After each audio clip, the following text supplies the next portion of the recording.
We've already covered in various ways why it's important for children and young people to make choices for themselves. Now we're going to focus a lot more closely on this topic, because it's very important. Take a few minutes to note down some of the choices that you make and continue to make in daily life.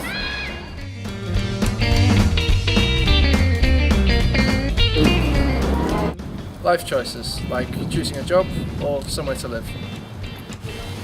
Moral choices, like making plans to go out or choosing who your friends are. Moral choices, such as only shopping for fair trade goods or recycling. Everyday choices like choosing what to wear or what to buy for your dinner this evening.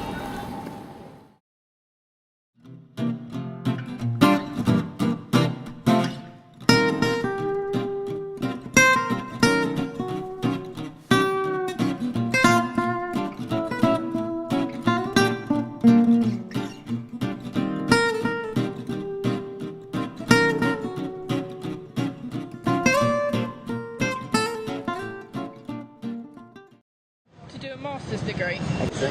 To be out at work. To invite some friends to my birthday dinner and not some others. To have a dairy-free diet. To eat out last night. To drink juice rather than coffee. To use the internet for dating. To spend a third of my monthly salary on clothes. To not have a Facebook account.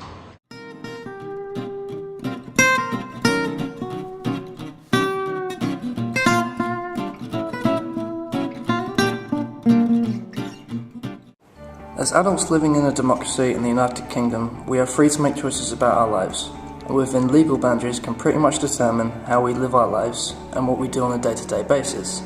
Take a few moments to reflect on children and young people, and the choices and scope they have in relation to decision making. You will have probably concluded that their scope for decision making is much more limited than yours. You may believe this is a good thing or a bad thing. After all, can children really make decisions about issues affecting their lives? Yes, they can. Remember at the beginning of this training, we looked at the Convention on the Right of the Child. Here's a section to look at.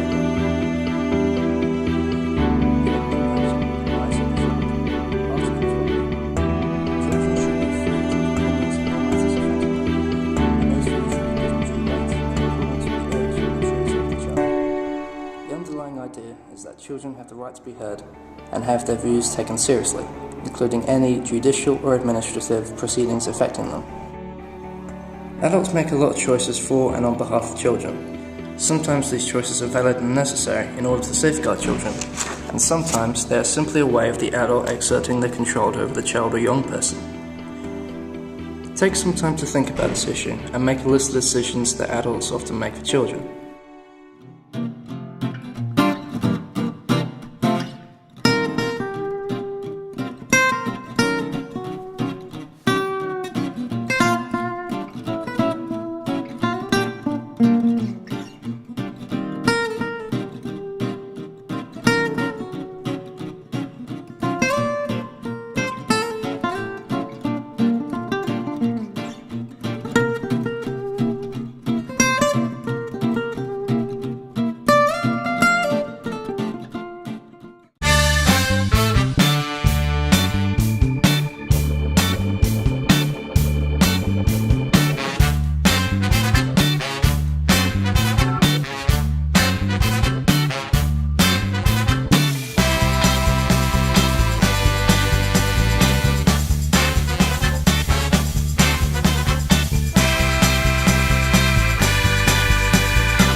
Adults do often make decisions for children.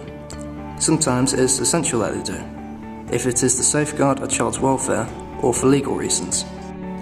Sometimes though, they do it when it is not necessary, and children and young people could actually decide for themselves. Another responsibility you have is to advocate for the child or young person's right to make choices.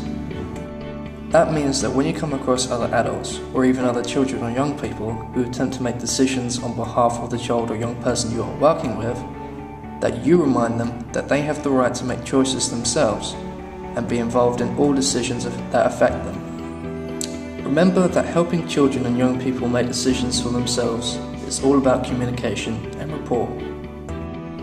Remember the video in 3.1.ALL and really remind yourself of the key elements of building rapport with children and young people. Honesty, trust, respect, active listening, and validating feelings. Can you remember any more? If not, go back and watch that video again. There are some of the most important things you will learn during your work and are lifelong skills to practice.